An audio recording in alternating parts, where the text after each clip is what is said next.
Video చూస్తున్న అందరికీ నమస్కారాలు. హాయ్ ఫ్రెండ్స్, నేను మీ Mahesh and welcome back to my channel SA Shashwati. మనం ప్రీవియస్ వీడియోలో ఏం డిస్కస్ చేసామంటే చంద్రగ్రహం 9వ స్థానంలో ఉంటే ఫలితాలు అనేవి ఏ విధంగా ఇస్తాడు అనే విషయం చూసాం. ఇప్పుడు ఈ వీడియోలో మనం మృగశిర నక్షత్రం నుంచి మనం సంపూర్ణంగా తెలుసుకునే ప్రయత్నం చేస్తాం. మనం ఆల్రెడీ ప్రీవియస్ వీడియోస్లో అశ్విని నుంచి రోహిణి నక్షత్రం వరకు తెలుసుకున్నాం. ఇప్పుడు తర్వాత నక్షత్రమైన ఈ మృగశిర గురించి తెలుసుకునే ప్రయత్నం చేద్దాం. ఈ నక్షత్రం యొక్క మొదటి 2 పాదాలు వృషభ రాశిలో ఉండడం జరుగుతుంది. తర్వాత 3, 4 పాదాలు అనేవి మిథున రాశిలో ఉండడం జరుగుతుంది. 1, 2 పాదాలు అనేవి ఇక్కడ ఈ వృషభంలో ఉండడం వల్ల వీళ్ళ మీద కుజ శుక్ర గ్రహాల యొక్క ప్రభావం అనేది ఉంటుంది. అలా కాకుండా ఈ మృగశిర నక్షత్రంలో 3, 4 పాదాల్లో కనుక జన్మించినట్లయితే అక్కడ ప్లేస్మెంట్ అనేది మిథునం అయింది కాబట్టి కుజ బుధ గ్రహాల యొక్క ప్రభావం అనేది ఉంటుందని మనం చెప్పొచ్చు అన్నమాట. ఈ నక్షత్రానికి అధిదేవతగా మనం ఎవరిని తీసుకుంటామంటే చంద్రగ్రహాన్ని తీసుకోవడం జరుగుతుంది. సో 1 నుంచి 4 పాదాల్లో ఏ పాదంలో పుట్టినప్పటికీ ఈ కుజగ్రహ ప్రభావం ఈ చంద్రగ్రహం ప్రభావం అనేది ఉంటుంది. ఒకవేళ 1, 2 పాదాలు అయితే ఈ శుక్రగ్రహం ప్రభావం అనేది యాడ్ అవుతుంది. 3, 4 పాదాలు అయితే ఈ బుధగ్రహ ప్రభావం అనేది ఉంటుంది అన్నమాట. సో ఈ విధంగా మనం అనాలిసిస్ అనేది చేసి ఆ మృగశిర నక్షత్రం అనేది వృషభంలో పడిందా లేకపోతే మిథునంలో పడిందా అనే విషయం మనం ప్రథమంగా తెలుసుకోవాల్సిన అవసరం అనేది ఉంటుంది. మనం నక్షత్ర ఫలితాల గురించి డిస్కస్ చేస్తున్నాం కాబట్టి మనం ఎక్కువగా నక్షత్రాధిపతికి ఎక్కువగా ప్రాధాన్యత ఇస్తాము. అందుకనే మీ లగ్నాన్ని కనుక కుజుడు శుభగ్రహం అయితే అప్పుడు ఈ మృగశిర నక్షత్రంలో ఉన్న గ్రహాలన్నీ యోగిస్తారని మనం చెప్పొచ్చు. అలా కాకుండా మీ లగ్నానికి కుజుడు పాపి ప్లేస్మెంట్ అనేది బాగోకపోతే అప్పుడు ఏదైనా గ్రహాలు అనేవి ఈ మృగశిర నక్షత్రం ఉంటే అప్పుడు ఫలితాలు అనేవి మనకి నెగిటివ్ వచ్చేదానికి అవకాశం అనేది ఉంటుందన్నమాట. కుజగ్రహం సహజంగా ఏ లగ్నాల వారికి శుభ్రుడుగా ఉంటాడంటే గురుపాలిత లగ్నాల వారికి ఈ కుజగ్రహం పాజిటివ్గా పనిచేస్తాడు. అటు శనిపాలిత లగ్నాలకి ఈ కుజగ్రహం పాప అవుతాడని మనం అర్థం చేసుకోవాలి. గురుపాలిత లగ్నాలు అంటే మేషం, కర్కాటకం, సింహం, వృశ్చికం, ధనస్సు, మీనం. ఇక మిగిలిన లగ్నాలన్నీ ఈ శనిపాలిత లగ్నాల కిందకి వస్తాయి. అండ్ ఈవెన్ శనిపాలిత లగ్నాల వారికి కూడా కుజగ్రహం ఏ స్వక్షేత్రంలో వృశ్చిరాశిలో కనుక ఉన్నట్లయితే అప్పుడు కూడా వాళ్ళకి ఏదైనా గ్రహాలు అనేవి ఈ నక్షత్రంలో పడినట్లయితే అప్పుడు ఆ గ్రహాలు అనేవి ఆటోమేటిక్గా యోగిస్తాయి అన్నమాట. ఎందుకంటే ఈ నక్షత్రం లేని కుజుడు అనుకూలంగా ఉన్నాడు కాబట్టి. గురుపాలిత లగ్నాల వరకు అయితే డైరెక్ట్గా అక్కడ కుజగ్రహం శుభుడు కాబట్టి అప్పుడు డైరెక్ట్గానే పాజిటివ్గా రిజల్ట్స్ అనేవి వచ్చేదానికి అవకాశం అనేది ఉంటుందన్నమాట. ముందుగా మనం ఈ మృగశిర నక్షత్రం గురించి కొంతవరకు తెలుసుకుని తర్వాత మనం ప్రాక్టికల్గా ఎగ్జాంపుల్లోకి వెళ్ళే ప్రయత్నం చేద్దాము. సో మృగశిర అంటే పేరులోనే ఉంది కదా, ఒక మృగం యొక్క తలని దీని అర్థం అనమాట. అంటే తలకి కొమ్ములు కలిగిన జీవిగా మనం భావించాలి. ఫర్ ఎగ్జాంపుల్గా జంటలు అవ్వచ్చు, లేకపోతే దుప్పులు కూడా అవ్వచ్చు. అంటే మనం జంటలుగా అంటూ ఉంటాం కదా వీళ్ళకి తలపొగరు ఎక్కువ అని. అదేవిధంగా ఈ మృగశిర నక్షత్రం వాళ్ళ కొద్దిగా గర్వంగా ఉండేదానికి అవకాశం ఉంటుంది. అండ్ అలాగే వీళ్ళలో ఎక్కువగా ఈ కుజగ్రహానికి ఏ లక్షణాలు అయితే ఉంటాయో ఆ లక్షణాలన్నీ ఈ పర్సన్స్లో ఉండేదానికి అవకాశం అనేది ఉంటుంది అన్నమాట. కుజగ్రహం బాగా highly energetic and active planet కాబట్టి సో ఈ నక్షత్రంలో జన్మించిన వారు కూడా ఇదే విధంగా బాగా హైలీ యాక్టివ్ పర్సన్స్గా ఉండేదానికి అవకాశం ఉంటుంది. అండ్ అలాగే వాళ్ళు అనుకున్న పని అనేది చాలా తొందరగా అయిపోవాలనే పట్టుదల కూడా వీళ్ళలో ఉంటుందన్నమాట.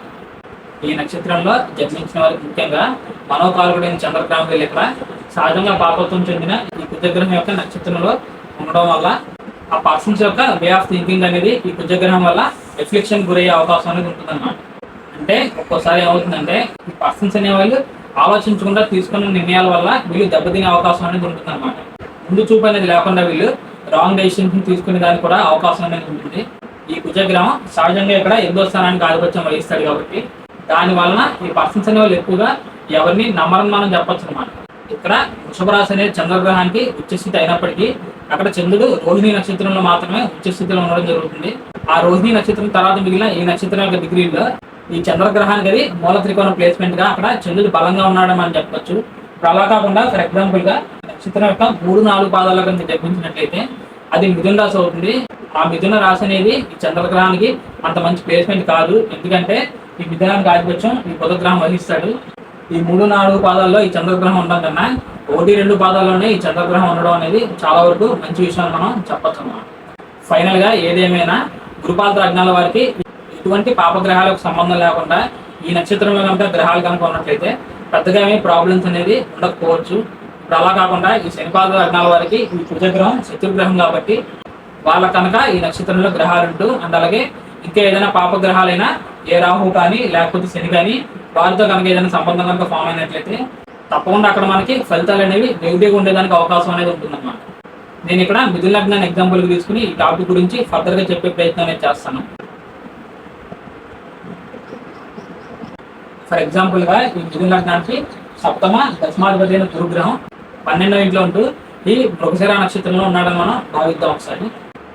ఇక్కడ సప్తమ దశమాధిపతి అయిన గురుగ్రహం వెళ్ళి 12వ ఇంట్లో ఉన్నాడు కాబట్టి జనరల్గానే ఈ పర్సన్స్ అనే వాళ్ళకి వాళ్ళ మ్యారేజ్లు అవ్వచ్చు, లేకపోతే వాళ్ళు చేసే జాబ్లు అవ్వచ్చు, ఎక్కువగా డిఫికల్టీస్ని ప్రాబ్లమ్స్ని ఫేస్ చేసేదానికి అవకాశం అనేది ఉంటుందన్నమాట. ఎందుకంటే గురుగ్రహం ప్లేస్మెంట్ అనేది బాగాలేదు, అలాగే ఇక్కడ గురుగ్రహానికి స్థానబలం కూడా లేదని మనం చెప్పచ్చు అన్నమాట. అంటే ఇక్కడ గురుగ్రహం శుక్రరాశి అయిన వృషభంలో ఉన్నాడు కాబట్టి అది ఆయనకి శత్రుక్షేత్రం అయిందని మనం చెప్పొచ్చు. ఈ విధంగా గురుగ్రహం ఉంటూ ఈ మృగశిర నక్షత్రంలో ఉండడం వల్ల అక్కడ కుజగ్రహం యొక్క ప్రభావం కూడా ఈ గురుగ్రహం మీద ఉంటుందని మనం చెప్పచ్చు అన్నమాట. ఈ లగ్నం వారికి ఈ గురుగ్రహం పాపి అండ్ అలాగే ఈ కుజగ్రహం కూడా పాపి కాబట్టి దానివల్ల ఏమవుతుందంటే ఈ గురుగ్రహం ఇచ్చే నెగిటివ్ రిజల్ట్స్ అనేవి ఇంకా పెరిగేదానికి అవకాశం ఉంటుందన్నమాట. అంటే నేను ఇందా చెప్పిన విధంగానే ఈ పర్సన్స్ అనేవాళ్ళు ఏమాత్రం ఆలోచించకుండా తొందరపడి తీసుకున్న నిర్ణయాల వల్ల వీళ్ళు చేసే జాబ్లు అవ్వచ్చు, లేకపోతే మ్యారేజ్లు అవ్వచ్చు, చాలా ఇబ్బందులకు గురయ్యే అవకాశం అనేది ఉంటుందన్నమాట. ఈ విధంగా ఉన్న గురుగ్రహంతో ఏదైనా పాపగ్రహాలైనా రాహు అవ్వచ్చు, లేకపోతే ఈ లగ్నానికి పాప అయినా కుజగ్రహం అవ్వచ్చు, ఈ గ్రహాలతో ఈ గురుగ్రహం బలంగా కలవడం అవ్వచ్చు, లేకపోతే వాళ్ళ చేత చూడబడ్డం అవ్వచ్చు. ఇలా జరిగితే ఏమవుతుందంటే వచ్చే నెగిటివ్ రిజల్ట్స్ అనేవి ఇంకా సివియర్గా ఉండేదానికి అవకాశం ఉంటుంది. ఫర్ ఎగ్జాంపుల్గా ఈ గురుగ్రహం రాహుగ్రహంతో బలంగా కనుక కలిసినట్లయితే గురుగ్రహానికి ఇక్కడ సప్తమాధిపత్యం రావడం వల్ల వీళ్ళు చేసుకున్న మ్యారేజ్ అనేది ఒక్కోసారి ఫెయిల్ అయ్యేదానికి కూడా అవకాశం అనేది ఉంటుంది. గురుగ్రహం ఈ విధంగా నెగిటివ్ నక్షత్రం ఉన్నప్పటికీ ఫర్ ఎగ్జాంపుల్గా ఈ కుజగ్రహం యొక్క ప్లేస్మెంట్ అనేది కనుక బాగున్నట్లయితే, అంటే కుజగ్రహం ఏ స్వక్షేత్రంలోనో లేకపోతే ఉచ్చ రాశుల్లో కనుక ఉన్నట్లయితే అప్పుడు ఈ గురువు ఇచ్చే రిజల్ట్స్ అనేవి పాజిటివ్గా ఉండేదానికి కూడా అవకాశం అనేది ఉంటుంది అన్నమాట.